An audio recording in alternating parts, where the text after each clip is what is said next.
Cal Newport, Deep Work. Rules for Focused Success in a Distracted World. Be honest, over the course of these blinks, how many notifications, emails, and texts do you think you'll get? Chances are there might be quite a few.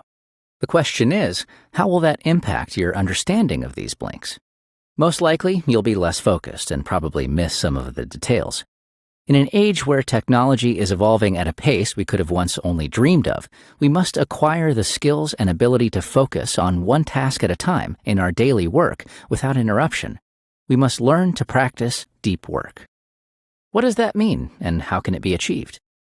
For starters, you'd better turn off your notifications, and then you'll find out. Blink number 1. Multitasking and distraction are the enemies of productivity. A lot of people think that doing tons of things at once is the most productive use of their time, but this logic is dead wrong. That's because multitasking does not equal productivity. Sophie Leroy, a business professor at the University of Minnesota who conducted research on this phenomenon in 2009, shows why. She demonstrates that when switching from task A to task B, our attention stays attached to the first activity, which means we can only half focus on the second, which hurts our performance. Her experiments utilized two groups. Group A worked on word puzzles until she interrupted them to go on to reading resumes and making hypothetical hiring decisions. Group B got to finish their puzzles before moving on to the resumes. In between the two tasks, Leroy would give a quick test to see how many keywords from the puzzles were still stuck in the participants' minds. The result? Group A was much more focused on the puzzle and therefore less focused on the important task of hiring the right person. The long and short of it, multitasking is no good for productivity. Neither is being electronically connected all the time. In fact, while it might seem harmless to keep social media and email tabs open in your web browser, the mere fact of seeing things pop up on your screen is enough to derail your focus, even if you're not immediately addressing notifications. For instance, a 2012 study by the consulting firm McKinsey found that the average worker spends over 60% of the work week using online communication tools and surfing the internet, with just 30% devoted to reading and answering emails. Despite this data, workers feel like they're working more than ever. That's because completing small tasks and moving information around makes us feel busy and accomplished, but it's actually just preventing us from truly focusing. Blink number 2. There are different strategies for achieving deep work, all of which require intention. So now you know some of the roadblocks that get in the way of deep work, but how can you overcome them? While there's no universal strategy, here are a few you might find helpful. The first is the monastic approach. This strategy works by eliminating all sources of distraction and secluding yourself like a monk.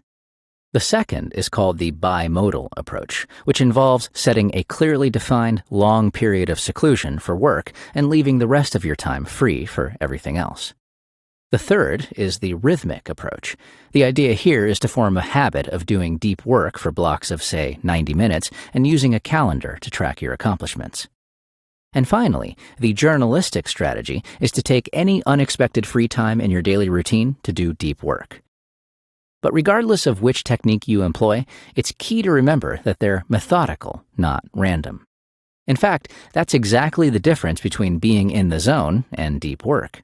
After all, you get in the zone by chance and often only hours of procrastination. On the other hand, deep work is intentional and desired, which makes it essential to have rituals that prepare your mind for it. One ritual might be to define your space. It can be as simple as placing a Do Not Disturb sign on your office door, or going to a library or a coffee shop. The latter is especially helpful if you work in an open office. Just take J.K. Rowling, who, while finishing her last Harry Potter book, stayed at a 5-star hotel just to escape her hectic home environment and cope with the pressure so she could get into deep work. Another ritual is to define boundaries. For example, by disconnecting the internet or turning off your phone. And finally, make your deep work sustainable, because whether it's light exercise, food, or a caffeine pick-me-up, it's essential to give your body what it needs if you want to focus. If you don't, you'll never have the mental energy you need to stay in deep work.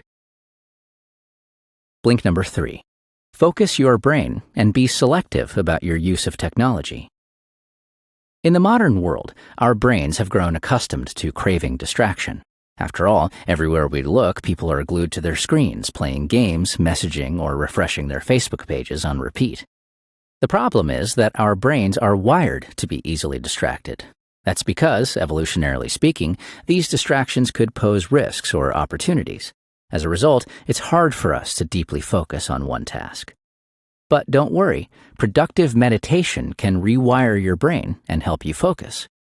Use moments that would otherwise be unproductive, like walking your dog, taking a shower, or commuting to work, to consider a problem you need to take care of without letting your mind change subjects. To get started, ask yourself questions that identify different issues in solving a given problem. Then, once you've landed on a specific target, ask yourself action questions like, what do I need to accomplish my goal?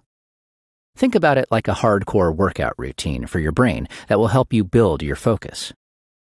It's also key to be mindful of your intentions when using social media and the internet.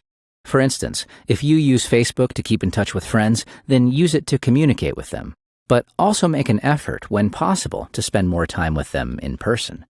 And if you can't manage to do that, try going cold turkey. Quit social media for 30 days, and afterward, ask yourself, would the past month have been that much better with social media in my life? Did anyone care that I stopped using it? If you answer no to both, give it up for good. But if you answer yes, then it's probably for the best to return to it.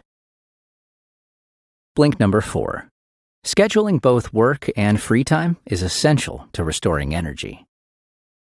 When you get home from work or running errands all day, often all you want to do is, well, nothing.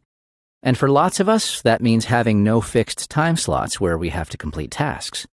But ironically enough, we end up stuck in the same routine every night. We watch TV, scroll through our phones, or stare at our computers.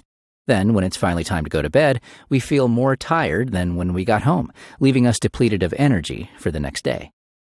How can you avoid that situation? By scheduling everything you do, you'll free up time for being mindful of how you spend it. At the start of every workday, create a schedule that's divided into blocks of at least 30 minutes. In this schedule, you should set both work and personal tasks like time to relax, eat, or catch up on email.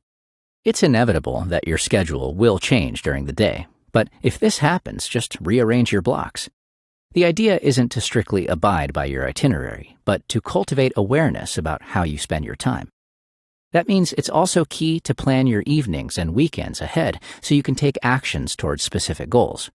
So try to leave your work at the office, for instance, by imposing limitations and not checking your email after a certain time. By doing so, you'll give your mind the space it needs to shut down. Finally, planning your evenings and weekends around activities other than those involving the internet can help you revitalize your mind and body. Maybe it's reading, exercise, or just some quality time with loved ones. You've just listened to our Blinks to Deep Work by Cal Newport.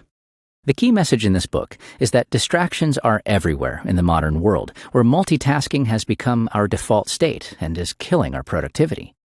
The good news is we can take back control of our time by eliminating distractions and letting our brains focus on one task at a time.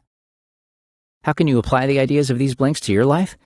The next time you feel completely exhausted at the end of an unproductive day, consider taking an internet Sabbath. Just take a notepad to work in which you write specific time slots when you're allowed to use the internet and avoid using it outside these time blocks. This will increase your productivity because you'll unconsciously want to take more advantage of the time you have allowed yourself to use the internet. You'll be amazed at how your focus skyrockets merely by being present when browsing the web instead of in a half-conscious state where time slips by. Thanks for listening. We'd